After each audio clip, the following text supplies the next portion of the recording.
The specialists are back, and today McKenna and I are going to be recapping the finale of The Amazing Race 36. Super excited to get that going. Can't wait for all that's in store for this. We had Ricky and Cesar win, and I don't know. Mm-hmm. Very, very predictable. I said I was ready for greatness, and I got the greatness, and I can't even really be mad about it. I think the biggest bummer of the format that they're currently doing with The Amazing Race is that the most dramatic episode of the season was 30 minutes long. And that was the first half of this finale. And I think it was a bummer that it felt like they rushed through what was the most exciting part of this season because they only had a certain amount of time to do this finale. Yeah. I enjoyed first elimination Hang on, you're leg. I had some issues with the final leg. go out and come back in. Hello. All right, so I have McKenna go out and come back in.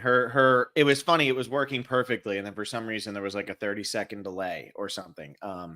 So we'll wait until she comes back in. Sorry about that. Let's see. McKenna, you here? Am I? You are, I think. Is McKenna here? I think you're here. I think you're good. Hello. Okay, because I can hear you. You're just coming through super delayed. Really? Oh my goodness. Okay, we're gonna start over. I hotspot off my phone.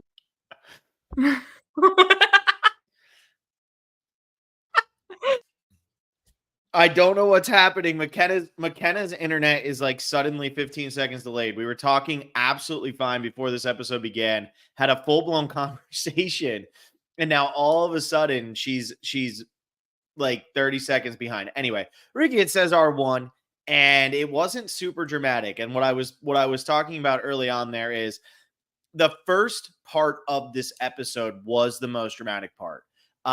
For a second there, it actually looked like Ricky and Cesar might be eliminated from the Amazing Race. We saw how dominant they were. They were doing great from beginning to end. And they were just winning leg after leg. Ultimately end up winning 7 legs on this season. The worst finish on this race was 3rd place. And that was what they finished in leg 10. But because of the structure of an hour and a half, and now we'll see if McKenna's back. I'm going to give her a second to get her position set up here. But because of the structure of this hour and a half episode, we watched them go from 4 to 3 and then race to the finish line. And because of that, in the 4 to 3 scenario where most of the drama was, that was actually the part that the producers were pretty much the least interested in. So McKenna, how you doing? I don't know. I moved right next to the router. Yeah, you're much better right now. So I think we're good. Well, what's been going on? All I've been talking about is how I think it was a bummer that this first half was the worst position Ricky and Cesar finished. And it was the one leg of the race we spent the least amount of time on. And there was legitimate concern that the front runners who were dominating the entire time were actually going to lose. How did you feel about that? I wish we got more of their dynamic as they were toward the bottom, because this is something that they've never had to deal with. They've never had to deal with competing at the same time with people. Typically, they are maybe with one person, maybe 2, and then they automatically leave when people show up. So I think it would have been nice to hear a little bit more from them talking about, it's been crazy having to be with people at the roadblocks. It's actually added a little bit more stress or something like that. Mm-hmm. Yeah, and I mean, Amber and Vinny were right there. When Phil pointed out to the water, this is how close you were to losing. Amber and Vinny weren't that far away. Mm-mm. And I could feel Ricky panicking with the wakeboarding. I could feel it happening where he was getting concerned of like, I Mhm. may not be able to do this. How many attempts is this going to take? I don't know if I can stand up here for long enough. But again, because this was essentially this entire season of The Amazing Race, and I think this is a structure problem that hopefully they figure out for future seasons, because I understand why they do it the way they do. They get their order for however many episodes. They're airing it right after Survivor, and then they want the Survivor finale to be 3 hours the final week. So they finish The Amazing Race before that. But I almost feel like The Amazing Race would benefit from either switching to another night or having a 2 hour finale that they just start at, they end at 11:30 instead of 11 or whatever it is. Mhm. Because my biggest problem was we've watched every leg of this race be an hour and 30 minutes long in terms of, Yeah. real TV time. There's commercials and everything. Right. And then in the finale, we watched the final 4 for 45 minutes and we watched the final 3 for 45 minutes. Why are we rushing through the biggest moments of the season? And I understand Mhm. that there's fewer teams, so there might be less to show. But I agree with you. I would have liked to have seen Ricky and Cesar's, interactions with each other as their perfect run on The Amazing Race was pretty much falling apart right before their eyes. I mean, they were, probably a half hour from losing. And you even hear Juan and Shane, you hear Rod and Leticia saying, we hope that they lose. Please get them out of here. We don't want them to win. If they get eliminated, everybody feels better about their chances. So what why how do you think they could fix it? Let's say it has to stay as an hour and a half. How do they fix this to make it feel like we are getting the time that is due at the end of this? Because that was a bummer to me that they rushed through that. I think you almost like split it, do like a cliffhanger at the end of, so cut the final 5 a little bit, bleed into the final 4, and then cut at like a real cliffhanger moment where like everyone has left the wakeboarding or the windsurfing, and Mhm. then Ricky is still there. And then next week we pop into and the rest of the episode with the finale if Yeah. they have to have this certain amount of episodes, because then we have like the cliffhanger you want to come back to, we have that chunk of time not in the episode that you can take a little bit more time and still do 45 and 45, or even 30 and an hour with the finale and the rest of the episode. Yeah. No, I think that would have made more sense because I to me it was once they survived that first leg, realistically that final leg, especially once Juan and Shane drove to New Jersey, Mm, um there was no drama. There was yeah. no drama for the final 45 minutes of this episode. And I know I watched it on Paramount Plus this morning, so it was actually a half hour that there was no drama, Right. because I was on vacation last week. But still, you would like to see. I mean, it was why Will didn't want to recap The Amazing Race, was because he felt that there wasn't really much to talk about. And once one team starts to pull away or something, like, what is the storyline? There was no drama about that Liberty Bell puzzle. There was no drama about any of that because Ricky and Cesar had just dominated. Mhm. And you really do see that had Ricky and Cesar been eliminated at Final Four, then you probably do have a more interesting Final Three where, Juan and Shane were able to catch Rod and Leticia and beat them despite Right. driving the wrong way for however long they drove. Mhm. So, not saying that, oh, I wish Amber and Vinny would have made the final 3. I'm perfectly fine with them finishing 4th. I just feel like make the first hour about that leg and then have them race to the finish line for the final half hour of the show. Mhm. I feel like that would have made more sense because, I mean, once Ricky and Cesar took the lead, it was done. I mean, it was game over. And this was a really hard final leg to catch up at all, I felt.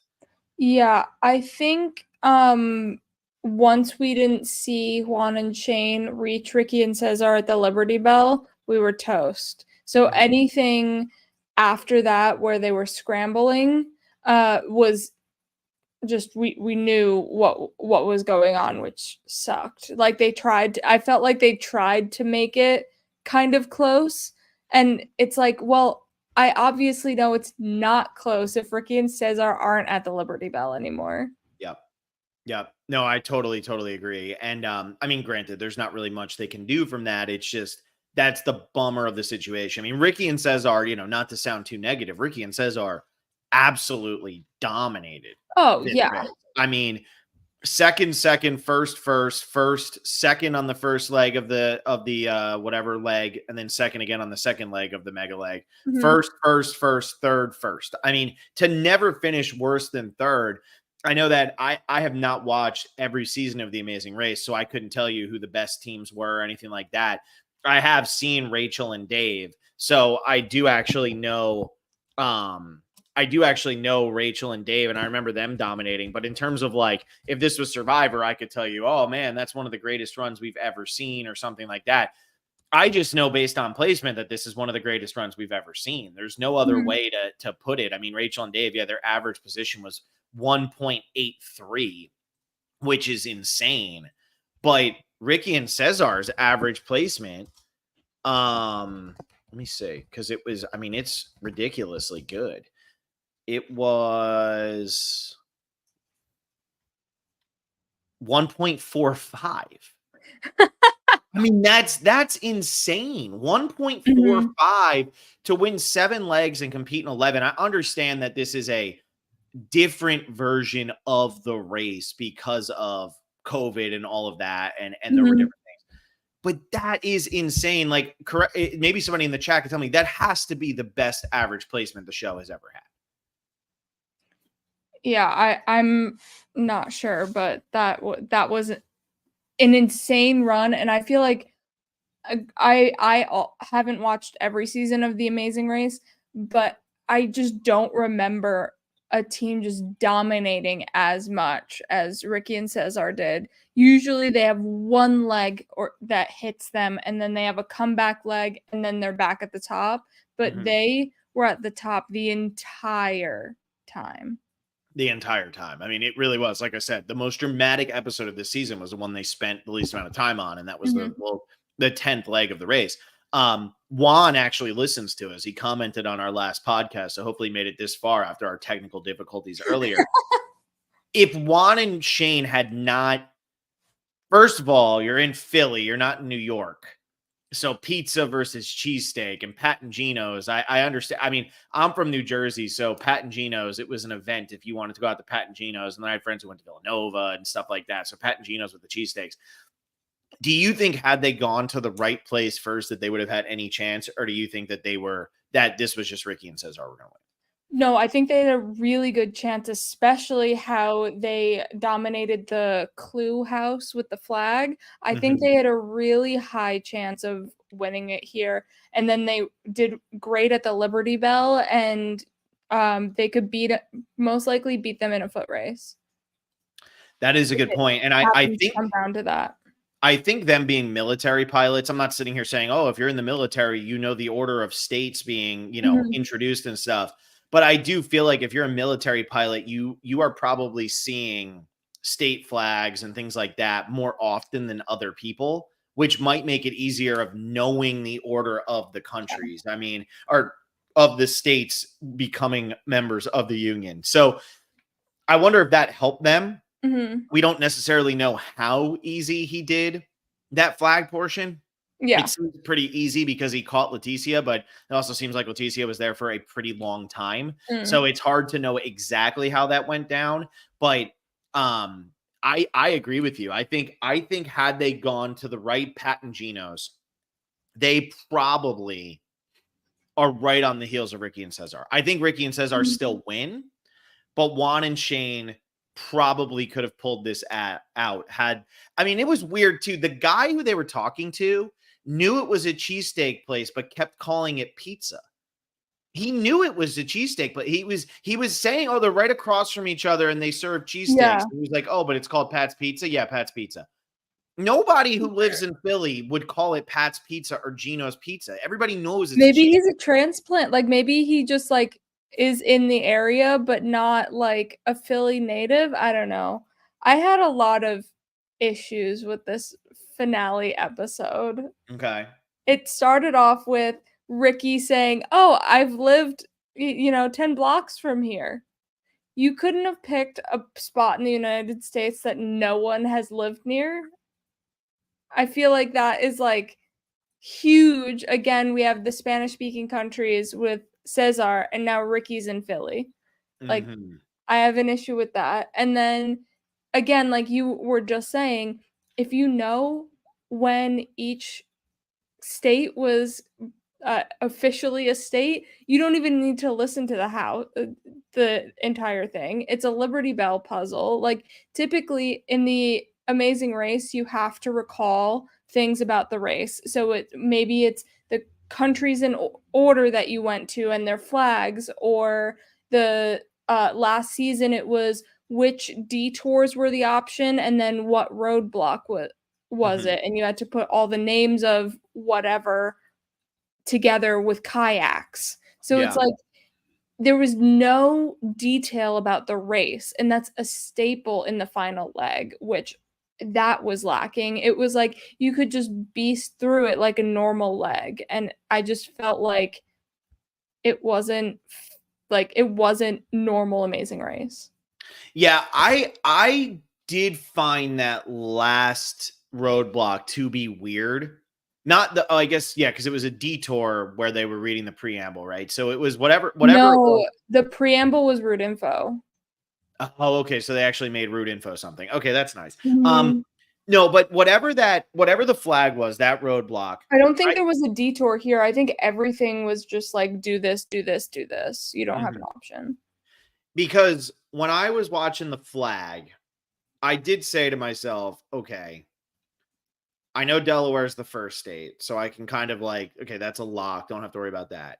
Do I know the rest? Not necessarily, but like you could start to piece it together. I think New Jersey's 3. I think Pennsylvania's 2. Like, I don't know if I'm saying these right, but it was something that you could just have the knowledge of. Like, that would Mhm. be like, oh, we're going to finish in Los Angeles.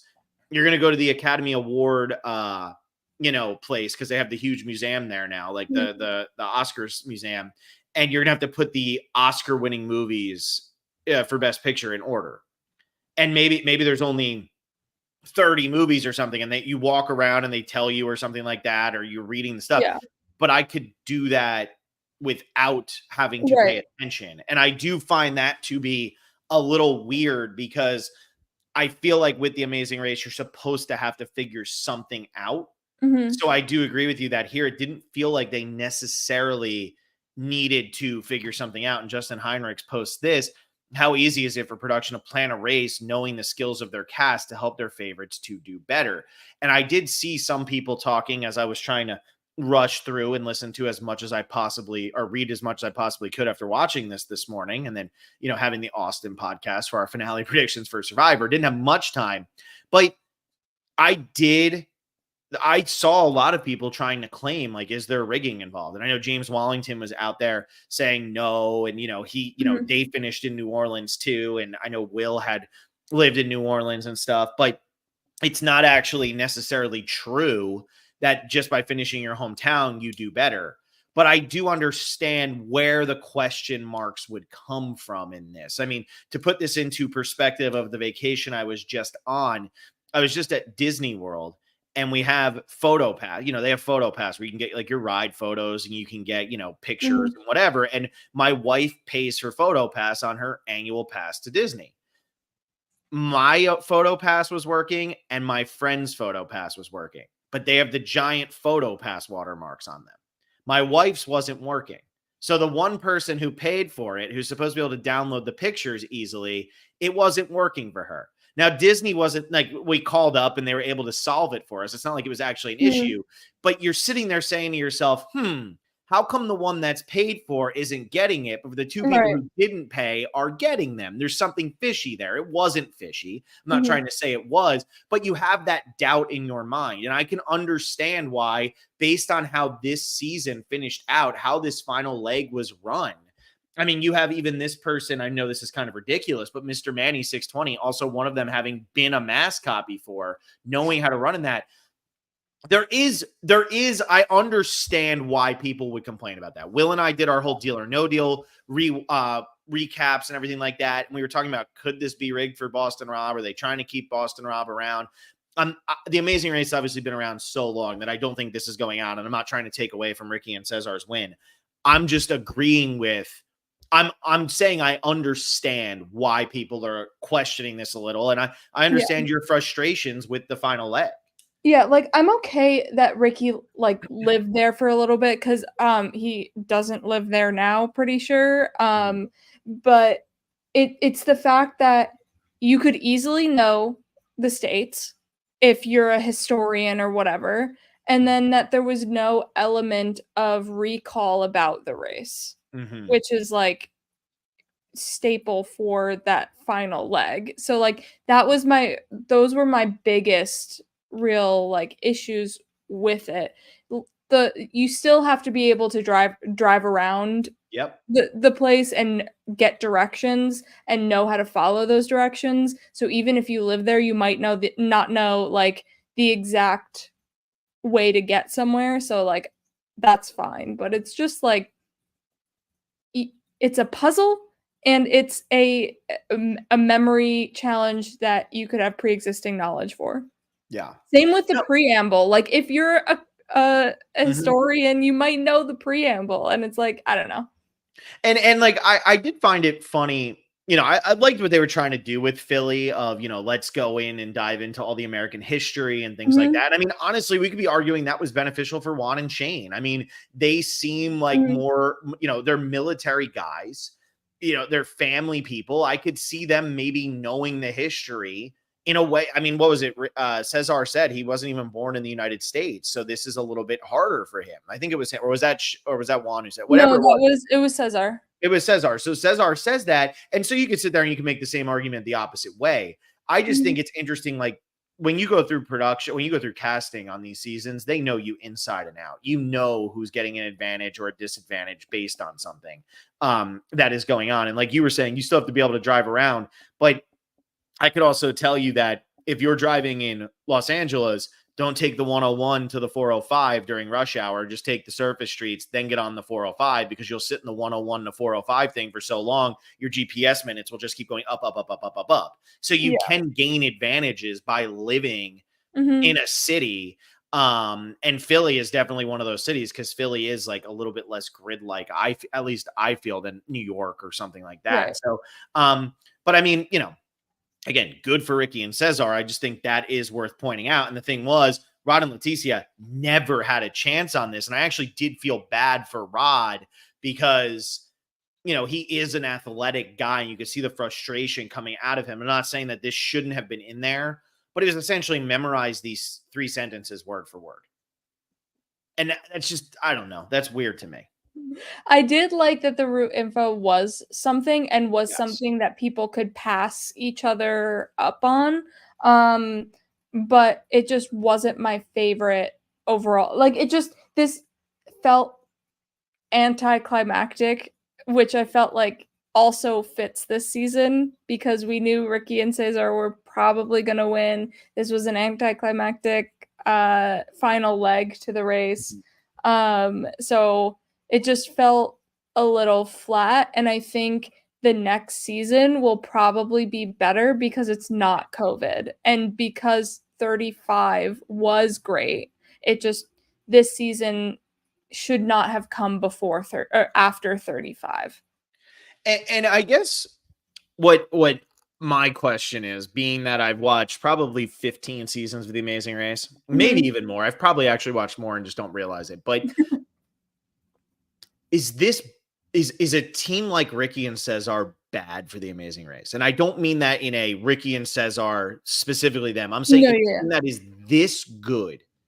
Is that bad for The Amazing Race? Like, do you think that another dominant team that could be this dominant is going to have a hard time getting cast now? And that might be why 35 was better because obviously 35 was filmed after 36. Do you think that that's why 35 might have been better because they were saying to themselves, we cannot have that because that is so hard to edit when a team is just dominant, dominant, dominant, dominant. For as impressive as it is, you don't go to a football game to watch a team win 42-7. You go to a football game because you want it to be close. I mean, at least if you're a neutral, Yeah. observer, if it's your favorite team, sure, you want them to blow everybody out. But coming into this season, we don't know these people. So I'm not Ricky and Cesar's parents going, oh my God, I'm so proud of them.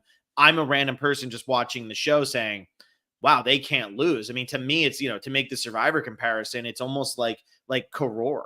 It was Yeah. just they're never going to lose, but at least the post merge, there was something that could mix that up. There was nothing that could mix it up this time. And, like Juan and Shane, Rod and Leticia, Amber and Vinny, they had their own strengths that they could utilize. And obviously, Danny and Angie got absolutely screwed. Nobody else, like when they were putting the season together, nobody else that was cast ever felt like they could beat Ricky and Cesar apart from those teams. And even Amber and Vinny never really felt like they could beat him, even though I think they did once. I feel like I would never pinpoint them to be as dominant as they were. I think location helped, and once they were at the top of the pack, it was easy for them to stay at the top of the pack. So with like the time advantages and stuff for being at the top of the pack, because that was always their goal, was to keep time. So they might have taken the same amount of time to do something, but they were that 15 minutes ahead. I think it would be interesting to see them run again. And I feel like if you're a dominant team like that for an all-star season, it's great casting because people want to tune in to either see them do it again or fail. And based on recent people who have won their seasons, how do you think they would fare?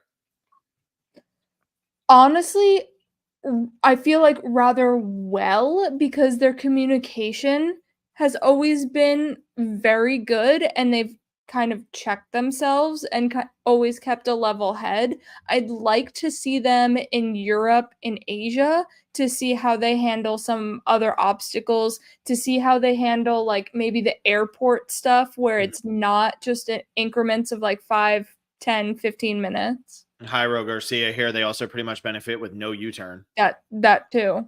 Last season was the first time they brought the U-turn back. So I think we're going to be seeing those like advantages be back in play with the Amazing Race. Yeah, because then Ryan 51 says if this is regular season, they win too. And I think I agree with that. I'm not disagreeing with that. I'm just saying I think there's more area for mistakes in a regular season as opposed to what we just watched this time.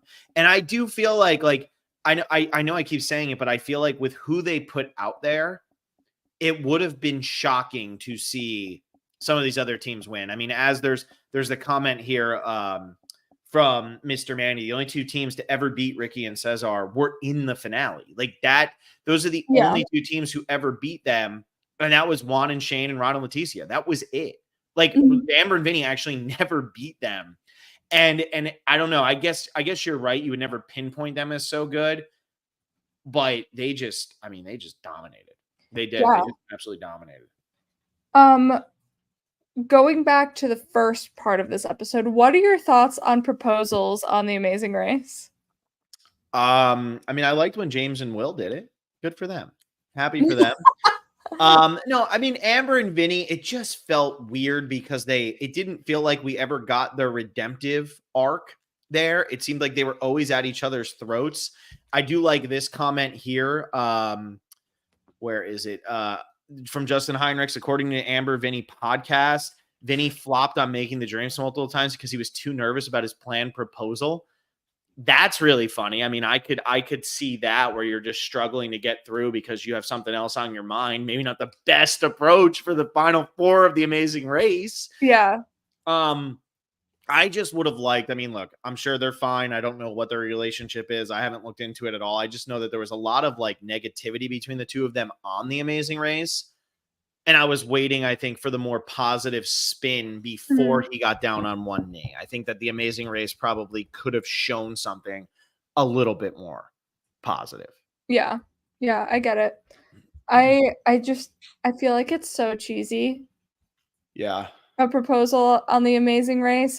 But again, if it's like something that has been your dream to do, like, Will and James both really wanted to like do The Amazing Race and like are avid super fans, like I feel like it's like not more okay, but like I feel it better than just like, whoa, we did this crazy experience. I don't know. I'm just like, not as much of a fan of a proposal at the mat than I don't know. I mean, it's the same way I kind of feel about the Survivor ones, right? I mean, like, yeah, Amber and Rob did it. Good for them. After that, it's kind of just like, I don't know. I mean, look, if you want to do it, do it. Have the big moment. I mean, you just ran around the world with your significant other. Mhm. Go make that mean something. But you know, it's tough. It's just one of those again too. It was like at the final four. Another thing that felt rushed through because Right. again, it didn't get its own episode. I truly believe that leg 10 was the best leg of the Amazing Race. And we spent the least amount of time on it. That's just a Mhm. problem. That's just a problem with the structure of the show and with the episodes they have left. And that's a shame. Did have another detour that was not chosen at all. Like the rum sip versus dive trip where Mhm. they all did the drinks and nobody did the dive trip. Do we think it's because like rum sip just was advertised just so So much easy. easier? It was so easy. I mean, you're literally mixing drinks and they're giving you the picture with The instructions. everything I was there. thought they had to memorize so much more and they just didn't. They didn't have to. Yeah. And I mean, like, I did a bartending class like right after college. And I remember like I made like I remember you did it for a whole week. And then by the end of that week, you would do like a challenge essentially. And if you did it in 3 minutes and 30 seconds or less, you had to make 10 drinks, I think, in 3 minutes and 30 seconds or less. And you Mhm. had to do it from memory, glass, everything from memory. And I remember I did it in like 340 or something. So I made it like on something, but not the wall. Mhm. And that was all from memory. And granted, Yeah. I had a week to learn that, but still, like, these weren't the most insane drink choices. One was a pina colada. One was a pina colada, exactly. And as everybody knows, if you're in the Caribbean and you make a pina colada, you pull the handle. That's all you have to do, and it just pours out. But no, but seriously, I was kind of surprised that it was all right in front of them, and it was just a matter of do it. It wasn't. It Mhm. was like do it in the order, and really the memorization was that guy just said he wants a pina colada. Okay, walk back and make a pina colada. Yeah, Okay. exactly. I thought the wakeboarding part was probably the most interesting part of this entire episode out of the Oh, episode. for So, sure. It yeah. really was. Because Yeah. everyone passed Ricky and Cesar. Yeah. Well, And Ricky and Cesar also made an extra drink. and they made an extra drink. I know. I know. Well, and the other thing too is like with Ricky and Cesar with the wakeboarding, that's also another one though that like I'm not super pumped about because I do feel like when you do a wakeboarding thing, you know if these people can wakeboard before they go out there. They're sending Mhm. in videos of them doing stuff together, adventuring. This is something. Maybe none of these people had done it, but it just feels I don't know, maybe I'm overthinking it, but it feels like with the Amazing Race, you do have to be like, this is a new experience that fits the local vibe. But it's a new experience, not something you can just go do any day. If you happen to have done it, Mhm. well, that's when I remember like the season where they went to Kazakhstan. If you happen to have ridden a horse in Kazakhstan, like, well, we suck. What are we going to do? We're in Kazakhstan. That's what we're going to do. But like wakeboarding, I just think about like almost anybody on Survivor probably could do that challenge because a lot of them are beachy people. I mean, like Alec Mhm. Merlino could do that in 3 seconds. And so I feel like you just know that about your people before they go out there. You also knew Mhm. that Cesar was a food stylist. So he's probably going to be really good at food challenges. And yet they Right. still did a lot of food challenges. So I don't know. I don't know. Yeah. I mean, Vinny was like, "All right, give me the like TLDR on this. I surf." And he's like, "Oh yeah, all right, then you're good." Yeah, pretty much stand up. Yeah. That was pretty much it. It was, can you stand up for a minute? Okay. Mhm. Okay. Yeah, I don't know. I probably watched the next season of The Amazing Race, Mhm. but I would hope that I don't know. I just I do wonder sometimes how it gets so many seasons and everything like that because there is just it does feel this season especially just felt a little redundant. And I Yeah. think some of that was just that Ricky and Cesar were so down. I think Juan and Shane were a strong team. Like what I think is funny is if Juan and Shane ran a all-star season without Ricky and Cesar in it, I think Dominate. they could dominate the same way Ricky and Cesar just dominated. And I'm gonna be honest, Mhm. I think if Juan and Shane ran a season with Ricky and Cesar both as all-stars, I think Juan and Shane could still beat Ricky and Cesar. Yeah. But I think it's unnoticed how good Juan and Shane were because of how good Ricky and Cesar were. Same with Rod and Letitia too. Yeah. They were doing really well. They had their hiccups, obviously, and then Danny and Angie were like the fan favorites. So they were getting the attention through that. But like, I feel like other teams were getting lost throughout, like other people's either wins or dramas with Amber and Vinny. So yeah. Well, Hyro says 37 was filming over this weekend. So there you go. That's there. And I don't know if it's Gyro or Hyro. So maybe I'm saying it completely wrong anyway. But tell me how to say it because you comment a lot in here and I never get it right. Rowan Rollo also said Vinny talked more about the proposal, which was pre-planned with his mother in their exit interview. So that's nice. Yeah, there's just not for me. It's like the finale of The Amazing Race. I've always kind of felt like is one of the weaker episodes of The Amazing Race. It does feel like more finales that I've seen than not are a little anticlimactic. Just because once one team gets ahead, they just keep running from ahead. I mean, the greatest finale of all time is obviously like season 2 or whatever it was, where they literally got in a foot race at the end and the two guys beat the man and woman because she just couldn't get to the finish line in time. I mean, they literally were seconds. It was unbelievable. But, you don't get that kind of stuff most of the time. So it's always tough with me with finales. And I don't want to just be like negative Nancy over here, but it's hard not to when it went about as you could expect. And the part that didn't was over so quickly. It was just done. But with every finale, I always get so emotional when they're running down the line of their past contestants that they all beat, and then Phil's like, "You won the Amazing Race." Like, even if I know it's happening, or I might not like the team who wins, I'm always like, "This was so beautiful." Yeah. I always like to hear from people, like the Survivor way of like, we're all going to talk to you. So for me, it's like, oh, they're just running down. There they go. There they go. I got no heart when it comes to that. They're high-fiving and stuff. Yeah. Good for Ricky and Cesar. Good for Ricky and Cesar. Good. They got it. They got it. That's it. They got their win. They dominated. Like to see them play again. And see what they could do against some of the other best teams out there. Yeah, exactly. Because or like people who were those dominant teams that got screwed on a leg or something like that and left, and see how like they stack up against some previous players. So I wonder when an all-star Amazing Race is going to happen again.